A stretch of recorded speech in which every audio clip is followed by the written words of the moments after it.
ሰላም እንዲናችሁ በያላችሁበት ነገር ሰላም ነው። አሸን አንድ ያላችሁ እሞኝላችሁ አለብስ እስከውን ብሎ ወራች ላይክ እና ሼር እያደረጋችሁ ሐሳቦቻችን ለብዙዎች አቀብሎ ለዚህ ኮልቪ አመሰግናችኋለሁ። ሐሳብ ሲሞቻችን እንደለሞዳችሁ 2000 ላይክ እንድትገጭኝ በትቱና አጎ ብዛች አለ ዛሬ ሚዛናችን ይዘላችሁ ወጣ ነው። ሞረጃ በኢሞደበኛ አደረጃጀት የሽብር ስራ ውስጥ የተሰማሩት ፌሚኒስቶች ናቸው። እነዚህ ፌሚኒስቶች ከውስጥና ከውጭ ካሉ ግብረ አበሮቻቸው ጋር በመደራጀት ወንዶችን ለማሸበርና ሁከት ለመፍጠር እየተንቀሳቀስ ነው። ይሄን ጉዳይ መንግስት ትኩረት ሰጥቶ መከታተል አለበት። የዚህ ሽብር ቡድን ዋና ኃላፊ ጆርጂ ነች። አቶ ጆርጂ የተባለች ግለሰብ ለዚህ ሽብር እንቅስቃሴ አገሩን ለመረበሽና ለማናወጥ የጤና ሴክተሩን ለማናጋት እየተንቀሳቀሰች ነው። መጀመሪያ ቪዲዮን አይተን እንመለሳለን።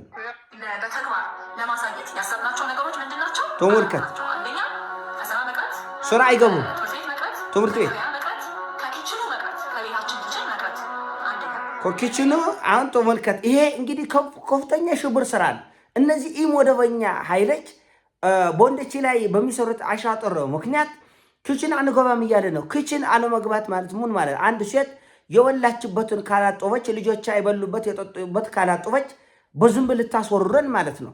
ለተላላፊ በሽታ ህብረተሰቡ አሳልፎ ለመስጠት እና ሰው በአሜባ በታይፎድ እና በታይፎስ እንዲሞት ለማድረግ እነዚህ ፌሚኒስቶች ከውስጥና ከውጭ ኃይሎች ጋር በመደራጀት ተቆፈሩ ያልታጠበ ዝንጀሮ የመሰለ አውሬዎች ህብረተሰቡ ላይ ሁከት ለመፍጠር የጤና ሴክተሩን ለመጉዳት በዝንብ ሊያስወርሩን ነው። መንግስት ይሄ ነገር ትኩረት ሰጥቶ እነዚህ ፌሚኒስት የተባሉ አሸባሪ ቡድኖች እዩ ደግሞ አደረጃጀታቸው እዩ መደበኛ አደረጃጀት እና የዚህ ሽብር ቡድን ዋና መሪ አቶ ጆርጂ የተባለ ግለሰብ ነው።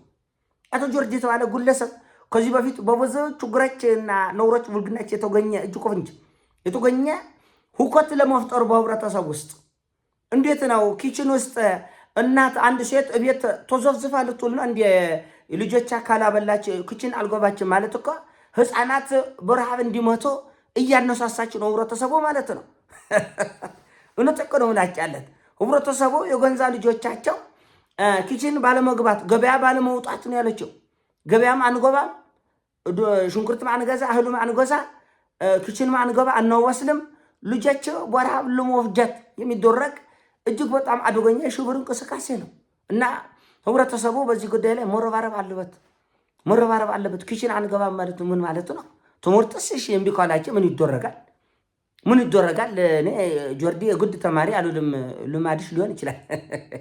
ትምህርት እምቢ ካላቸው ሞታችን ነው። እሺ ለወለዳችሁ ልጆች ሽሮ ሰርታችሁ አታብልም፣ የወላችሁበት አታጥብም፣ ኪችን አትገቡም፣ ሻወር ቤቱም አታጥብም። ምን አይነቱ እንቅስቃሴ ነው ይሄ? ይሄ የነፃነት እንቅስቃሴ ነው ወይ? ኃይላችን ለማሳየት በመንግስት ላይ ያለችው እና ይሰመርበት በመንግስት። ስለዚህ ሲጀመር እነዚህ ሰዎች አደረጃጀታቸው ኢመደበኛ አደረጃጀት ነው። ከውስጥና ከውጭ ካለ የሽብር ቡድኖች ጋር ጆርዲ ከውጭና ከውስጥ ካለ የሽብር ቡድኖች ጋር በማድረግ ህብረተሰቡ በረሃብ ለመፍጀት ህፃናቱ ባለችስ ችግር የለኛ ወጣ ብለን ጎረስ አድርገን እንጎባለን። ልጆችስ እና ይሄ ነገር ከፍተኛ ትኩረት ያስፈልጋል። ኢትዮጵያ ውስጥ የምንፈልገው የነቁ የበቁ እንጂ የደነበሩ ሴቶች አይደለም።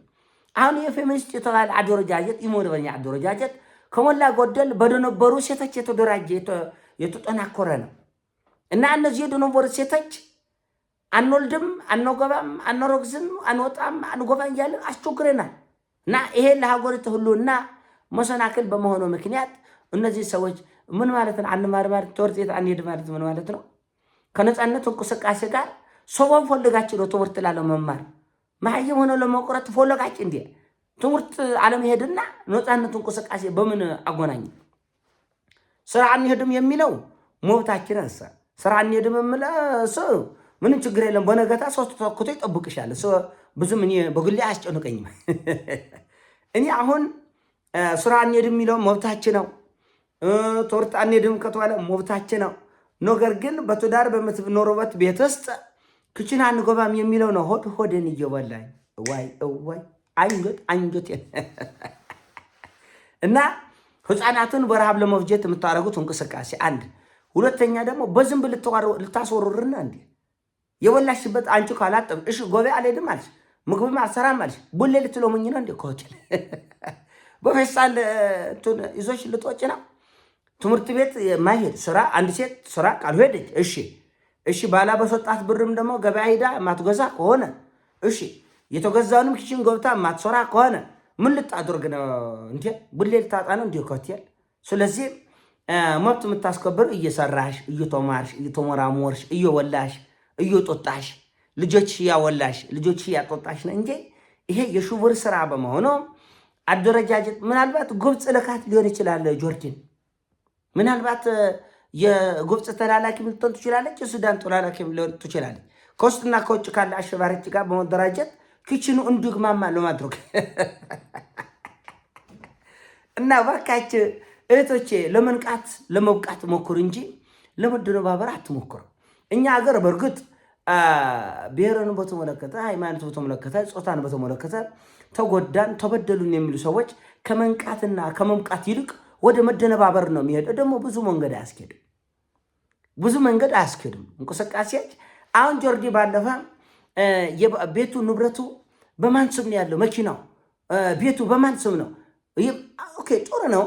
እኔ ደግፋለሁ። እኔ በግሌ ምንም ችግር የለብኝ። እኔ በእናቴ በሚስቴም በልጄም ቢሆን ሀብት ንብረት ካለኝ እግዚአብሔር ይመስገን ችግር የለም ካለ እዚ የሚያደነጋግጠኝ ነገር አይደለም። ግን እነ ጆርዲ ሴቶች እህቶቻችን ለማንቃት ስትፈልጉ ወንድ ያገኘውን ንብረት ቶሎ ብለሽ በስምሽ ተካፌው ተናጠቂው ምናምን ሳይሆን አንቺም ሰርተሽ እንደሱ በትምህርትሽ ጎብዢ፣ በስራሽ ጎብዢ፣ በስነ ምግባርሽ ጎብዢ፣ አንቺም መኪና ግዢ፣ አንቺም ቤት ግዢ ነው መባል ያለበት ከሆነ ሲጀመር ያው እንደ በየማህበራዊ ሚዲያ እንደምታዩት ሁሉም ሴት ሀብታም ወንድ ገንዘብ ያለው ወንድ እንፈልጋለን ትላላችሁ በየሚዲያው። ይሄ ማስረጃ የምትፈልጉ ከሆነ 100 ቪዲዮዎችን ማቅረብ እችላለሁ ይላል እና ገንዘብ ያለው ድሃ ባናቱ ይተከል፣ ባፍጢሙ ይተከል፣ ገደል ላይ ግባ፣ ቁልቁለት ላይ ዘቅዘቅ ምናምን የምትሉት ነገር አለ። እሺ ኢትዮጵያ ውስጥ ያለ ሚሊዮነር አሁን ሰሞኑን እንደወጣው መረጃ ከሆነ 2600 ነው በዶላር፣ በብር ደግሞ ከዛም ከፍ ሊል ይችላል። የሆነ አንድ ባለ ሀብት ለስንቱ ሊደርስ ነው? ቁርጫ የለው መቼም የባል ቅርጫ የለው። እንዴት ይደረግ? እና ሀብታሙን እያደኑ መሮጥ ካገኙ በኋላ ደግሞ ስሙ በጋራ ይሆንልን፣ መኪናው በጋራ ይሆንልን። ጥሩ አስፈላጊ ነው መቼም ሰው ተዋልዶ ተጋብቶ አብረ እየኖረ ንብረት ይዞ በእርግጥ በሰለጠነ ዓለም ላይ እንደዛ አረጉ። ሴቶችም ይሁን ወንዶች ከትዳር በፊት ያፈራሁት የኔ ከትዳር በኋላ ያፈራ ነው የጋራ። እንደውም ኢትዮጵያ ውስጥ ያሉ ብዙ ወንዶች ገራገሮች ናቸው እንደ እውነቱ ከሆነ። እኔ ከሌላ ዓለም አንጻር ሲታይ እንደውም ኢትዮጵያ ውስጥ ያለው እንደዚህ ያለ ነገር እኔ ብዙም አልሰማሁም። ይሄ ንብረት የኔ ነው ከዚህ በኋላ ነው የምናፈራው ምናምን ቢባልማ ብዙ ትዳር ራቁቱ ይቀር ነበር። እና ጥሩ ነው መብታችሁ መጠየቃችሁ ምናምን አሪፍ ነው።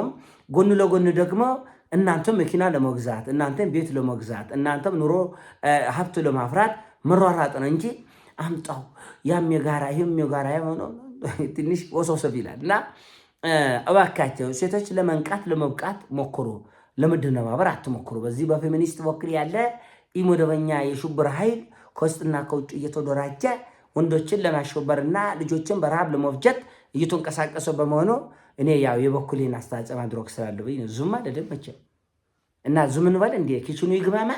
እሺ ሻወር ቤቱ ሸንተሽሽ ማን ይድፋ? ፌሚኒስቷ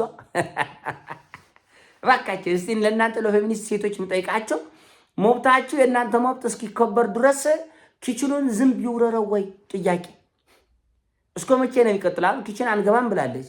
በአንድ ሳምንት መብታችሁ ተከብሮ ያልቃል? ይስተካከላል? ህጉም ሁሉ ነገር አሸይና ይሆናል ወይስ እስከዛ ዝንብ እንወረር? ጥያቄ እኮ ነው። አሪፍ ነው መብታችሁ መጠይቃችሁ ምናምን። አደረጃጀታችሁ ደስ አይልም፣ ኢመደበኛ ነው። እንቅስቃሴያችን የሽብር እንቅስቃሴ ነው። ግን የእናንተ መብት እስኪከበር ድረስ በዝንብ እንወረር ወይ? በታይፎድ እንለቅ ወይ? በአሜባ በሾርተቴ በአተቱ ልትጨርስ ነው ወይ? እስከዛ ድረስ እስከዛ ከሆነ እስከዛ አሁን አሪፍ ነው። መብታ እንቅስቃሴያችን ጥሩ ነው። ግን የሴቶች መብቶ ሙሉ በሙሉ እስኪስተካከል ድረስ ኪችን አንገባም ካላቸው ልጆቹ በረሃብ ይለቁ ወይ? ጥያቄ እኮ ነው። አድማው እስከ መቼ ነው? በዝንብ እንወረር በአሜባ እና እባካችሁ ሴቶች እቃውን እያጠባችሁ ፌሚኒስቶቹ መመከራችሁ እቃው እየታጠበ ነው ተቃውሞ መደረግ ያለበት። እየበላችሁ እየጠጣችሁ እንጂ ደግሞ ተቃውሞ ደስ የሚለው እኮ እንደዛ ነው። እየመረመራችሁ በምን አቅማችሁ እና እህቶቼ መብታችሁ መጠየቃችሁ መብት ጥሩ ነገር ነው። ነገር ግን በዝንብ እኛን እያስወረራችሁ መሆን የለበትም። የበላችሁበት እጦቦ ግድ የላችሁም። የሸናችሁበት ውሃ ድፉ። እነ ጆርዲ ፌሚኒስቶቹ ለእናንተ መኖግራቸው ይሄ ነው። በተረፈ ወዳችኋለሁ። አይ ላቭ ዩ ኢሞቻቸ ፒስ